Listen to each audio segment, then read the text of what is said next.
के साथ एक अभद्रता दिखाई गई थी। उन बहनों के सम्मान में जो है जब वो वहाँ पर मथुरा में गए थे तो कुछ असामाजिक तत्वों के लोगों द्वारा जो है उनके ऊपर जो है पथराव किया गया है कि ये लोग जो है पीठ पीछे से जो है वार करने वाले लोग हैं, बुज़दिल है, डरपोक है। तो ये मानसिकता दर्शाती है कि आज भी लोग जो है हमारे लोगों को जो है दलित समझते हैं। ये सोचते हैं कि ये लोग जैसे पहले रहते थे आज भी जो है इसी तरह से रहे। कि उनको कितना हौसला होगा, कितनी बड़ी साजिश होगी, कितना बड़ा काफिले पर हमला कर रहे हैं। वाइफ प्लस सुरक्षा साथ में थी, बावजूद इसको पकड़ा। जब कोई पकड़ा जाता है उस पर कठोर कार्रवाई नहीं होगी तो बार बार हमले होंगे। हमला करने वाले लोग हैं वो सामने आने की हिम्मत तो रखते नहीं हैं। दो सगी बहनों के ऊपर कीचड़ उछाला जाता है, मारा पीटा जाता है, घरातियों और बारातियों को छेता जाता है और दूल्हे के बाप का सिर फोड़ दिया जाता है और वहाँ वाहनों को ट्रैक्टर से क्षतिग्रस्त कर दिया जाता है। देखिए ये तो एक सोची साजिश समझी साजिश है।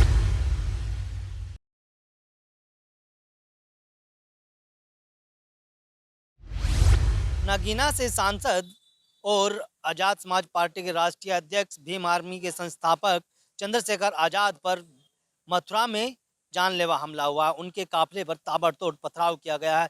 खास बात यह है कि हमलावरों ने एक सप्ताह पहले ही सोशल मीडिया पर वीडियो वायरल कर हमले का ऐलान किया था। इस पर बातचीत करने के लिए हमारे साथ भीम आर्मी के कुछ पदाधिकारी कार्यकर्ता हैं, उनसे बात करते हैं और चंद्रशेखर आजाद पर हुए इस हमले की को लेकर क्या कुछ इनका कहना है। सबसे पहले आपसे जानना चाहेंगे कि जिस तरह से एक सांसद के ऊपर हमला होता है मथुरा के अंदर, तो क्या कुछ है? सबसे पहले तो सभी देशवासियों को मेरा क्रांतिकारी जय भीम। मेरा नाम सचिन देव है, जिलाध्यक्ष आजाद समाज पार्टी भीम आर्मी युवा मोर्चा से। और मैं ये कहना चाहता हूँ कि जैसे बड़े भाई एडवोकेट चंद्रशेखर आज़ाद जी जो नगीना सांसद हैं, जब वो वहाँ पर जो है जहाँ दो बहनों के साथ एक अभद्रता दिखाई गई थी, उन बहनों के सम्मान में जो है जब वो वहाँ पर मथुरा में गए थे तो कुछ असामाजिक तत्वों के लोगों द्वारा जो है उनके ऊपर जो है पथराव किया गया। जो हमारे कार्यकर्ता थे उनके ऊपर भी जो है पथराव किया गया और बहुत सारे कार्यकर्ता जो है उसमें कई सारे पुलिस वाले भी ये कहा जाता है कि इसमें घायल है। तो ये दर्शाता है कि ये लोग जो है पीठ पीछे से जो है वार करने वाले लोग हैं, बुज़दिल है, डरपोक है। और उसी के मद्देनजर रखते हुए हम ये चाहते हैं कि सरकार जो है हमारे बड़े भाई एडवोकेट चंद्रशेखर आज़ाद जी जो कि यहाँ पर बहुजन समाज ही नहीं बिल्कुल दलित वंचित सभी शोषित वंचित मुस्लिम समाज के जितने भी यहाँ पर जिसके साथ भी अत्याचार होता है सभी लोग की आवाज़ उठाने का काम करते हैं संसद में। इस श्रेणी की सुरक्षा मिली हुई है, उस बावजूद उसके हमला हो जाता है। जी देखिए, ये तो वायु सेना की सुरक्षा है, उसके बावजूद भी हमला कर रहे हैं और सोच के देखिए अगर सुरक्षा नहीं होती तो उसके बाद कितना हमला करते। उससे पहले भी शेखर भाई पर जो है कई बार हमला हो चुका है।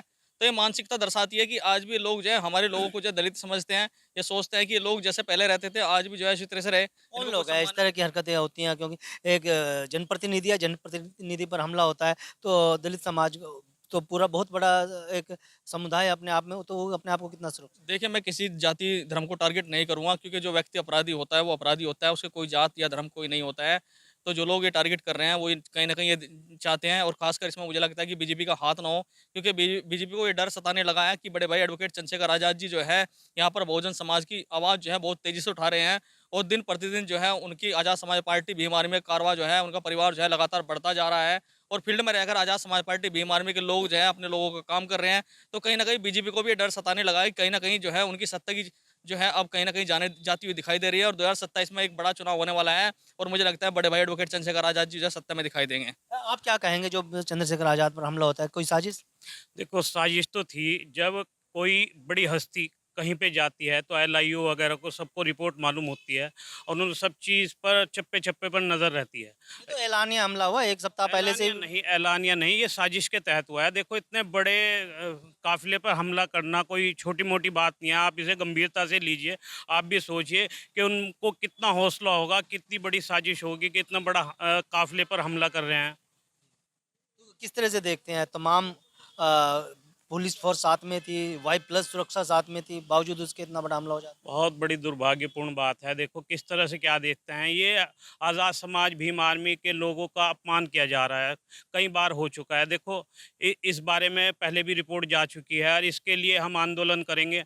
गाइडलाइंस जो भी आएगी उसके हिसाब से आंदोलन करेंगे और उसका विरोध करेंगे। है। बार बार हमले हो रहे हैं चंद्रशेखर भाई पर, किस तरह से देखते हैं? देखो ये सरकार की कमी है, बार बार हमले हो रहे हैं। जब कोई पकड़ा जाता है उस पर कठोर कार्रवाई नहीं होगी तो बार बार हमले होंगे। किसी को छोड़ दिया जाएगा तो फिर क्या करेगा कोई। विपक्ष कह रहा है कि आजाद समाज पार्टी भारतीय जनता पार्टी की बी पार्टी है और आप कह रहे हैं कि बीजेपी की साजिश है। भाई बीजेपी की साजिश है, ये कोई पार्टी नहीं है। अगर हम बी पार्टी होते तो हमारे पे हमला कराती क्या? हमें सहयोग में साथ लेकर चलती, बगल में साथ लेकर चलती। हम तो इनके विरोधी हैं, विरोधी रहेंगे। मैं आपको ये कहना चाहता हूँ ये एक सुनियोजित जातिगत हिंसा थी, अन्याय था और अत्याचार था। ये लोकतंत्र के समानता और लोकतंत्र के मूल सिद्धांतों पर खुला खुला हमला था। दो सगी बहनों के ऊपर कीचड़ उछाला जाता है, मारा पीटा जाता है, घराती और बारातियों को छेता जाता है और दूल्हे के बाप का सिर फोड़ दिया जाता है और वहाँ वाहनों को ट्रैक्टर से क्षतिग्रस्त कर दिया जाता है। तो सर, आप 78 साल से देश आज़ाद होने के बाद भी आज दलित समुदाय पर यह जुल्म और अत्याचार निरंतर बढ़ता जा रहा है। 2 दिन पहले बुलंदशहर की घटना, इसके बाद 2 दिन बाद ये सगी बहनों के साथ। ऐसा ये कब तक चलता रहेगा कि जब कोई दलित समुदाय का व्यक्ति मूछें रखता है तो उसको मूछें नीची करने के लिए कहा जाता है, जब वो घोड़ी पे चढ़ता है तो उसको बारात निकालने नहीं दिया जाता है, और निरंतर ये घटना उत्तर प्रदेश में लगातार चल रही है। आप कहते हो सर ये क्या चंद्रशेखर आज़ाद भाई को पता था, उन्हें सरकार को नहीं पता था? आप देख सकते हैं एक सांसद, एक अकेला सांसद को एक सुरक्षा मुहैया नहीं करा सकती है सरकार। पूरे उत्तर प्रदेश में कानून व्यवस्था का क्या लचर हाल है। एक आम आदमी के लिए ये सुरक्षा का सोचना भी एक बेईमाना है। हम मांग करते हैं कि उस पीड़ित परिवार को उसे उचित मुआवजा, मान सम्मान और सुरक्षा दी जाए, और इसके अलावा उन्हें एक असलाह का लाइसेंस दिया जाए, कहीं वो गुंडा तत्व फिर दोबारा आकर उनके परिवार पर हमला ना कर दें। और जब एक सांसद को इतनी सुरक्षा के बावजूद भी सुरक्षा नहीं है तो हम यहाँ Z+ सुरक्षा की भी मांग करते हैं, और इन जातिवादी के खिलाफ हम एक आंदोलन शुरू करेंगे अगर उत्तर प्रदेश सरकार नहीं चेतेगी। जो मथुरा की इतनी बड़ी जो घटना हुई है, ये बहुत निंदनीय घटना है, और हम कहना चाहते हैं सरकार प्रशासन को कहना चाहते हैं, जब बड़े भाई एडवोकेट चंद्रशेखर आज़ाद जी ने 10 दिन पहले ऐलान कर दिया था कि मैं आ रहा हूँ, उसके बाद भी वहाँ पर सिक्योरिटी नहीं बैठती, तो ये किसकी गलती है? ये सत्ता की गलती है, क्योंकि सत्ता के अंडर में प्रशासन काम करता है, और ये प्रशासन की बहुत बड़ी गलती थी, क्योंकि वहाँ पर बहुत बड़ा कुछ भी घटना हो सकती थी। बड़े भाई एडवोकेट चंद्रशेखर आज़ाद जी बाल बचे, और जिसमें पदाधिकारियों के ऊपर भी काफ़ी पत्थर लगे हुए हैं, वहाँ उनके सिर फुटे हैं, और प्रशासन के ऊपर भी काफ़ी पत्थर फुटे हैं। तो मैं कहना चाहता हूँ, सरकार जो कहती है कि बेटी बचाओ बेटी पढ़ाओ, ना तो इन पर बेटी पढ़ाई जा रही है, ना इन पर बेटे बचाए जा रहे हैं, क्योंकि ये देख लो, ये इस बार तीसरी चौथी घटना है और बहुत बड़ी घटना है। तो प्रशासन क्या कर रहा है? प्रशासन किसके अंडर में काम कर रहा है? ये प्रशासन को सोचना चाहिए, क्योंकि प्रशासन ही सत्ता के इसमें काम करता है। क्योंकि जहाँ भी देख लो, कहीं भी देख लो, बड़े भाई एडवोकेट चंद्रशेखर आज़ाद पे क्यों हमले हो रहे हैं? क्योंकि हमले इसलिए हो रहे हैं क्योंकि उनकी ताकत इतनी मजबूत हो गई है, क्योंकि 542 सांसद में से सिर्फ एक ही सांसद है, और जो अदर पार्टी के सांसद भी वहाँ पर बैठे हैं, वे भी स्पेशल चंद्रशेखर भाई के चेहरे को देखते हैं जब वे बोलते हैं, क्योंकि वे आवाज़ उठा रहे हैं। वे कोई सा भी समाज है, उसमें किसी की बेटी किसी की बहन हो, तो वे आवाज़ जब उठाते हैं तो सबको ये दूसरी पार्टी है जो इनको डर सताने लगा है।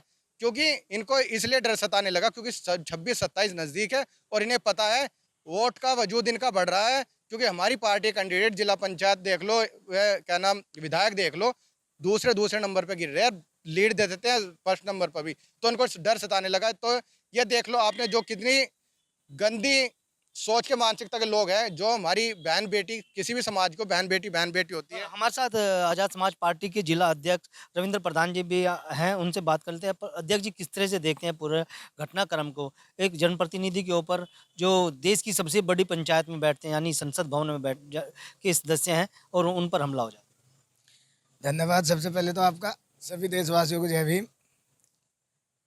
देखिए, मथुरा पीड़ित परिवार से मिलने के बाद सांसद महोदय दिल्ली जा रहे थे, रास्ते में जो उनके ऊपर कायराना हमला हुआ है, उससे कहीं ना कहीं ये दर्शाता है कि ये जो हमला करने वाले लोग हैं वो सामने आने की हिम्मत तो रखते नहीं हैं। अगर उन्हें पीठ पीछे वार करने का पहले से ही साजिश है, पीठ पीछे वार करने से कुछ होने वाला नहीं है। चंद्रशेखर आज़ाद जी अब एक ब्रांड बन चुका है, कोई भी किसी भी इस तरह के हमले से कुछ होने वाला नहीं है। बहुजन समाज पूरा एकजुट होकर आदरणीय चंद्रशेखर आज़ाद जी के नेतृत्व में काम कर रहा है। कहीं ना कहीं एक सप्ताह पहले ऐलान कर दिया गया था कि अगर चंद्रशेखर मथुरा में आते हैं तो उनके के ऊपर कहीं ना कहीं उन्हें नुकसान उठाना पड़ेगा, और वो हुआ भी है, हमला किया गया पूरे काफिले पर।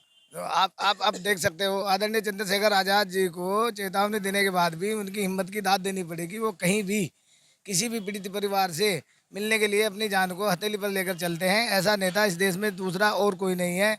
इसलिए ऐसे हमलों से हमारे कार्य पे कोई असर पड़ने वाला नहीं है। दिन पर दिन कार्य बढ़ता जा रहा है और कहीं ना कहीं मनुवादी हम बात कर रहे हैं कि जो वहाँ का प्रशासन था वो क्यों सक्रिय नहीं हुआ, क्योंकि एक जनप्रतिनिधि है, सांसद है, जो देश की सबसे बड़ी पंचायत में बैठने वाले जनप्रतिनिधि के ऊपर हमला होता है। तो जो चंद्रशेखर भाई तक तो पहुँच गई उनकी वीडियो, लेकिन क्या प्रशासन को नहीं पता?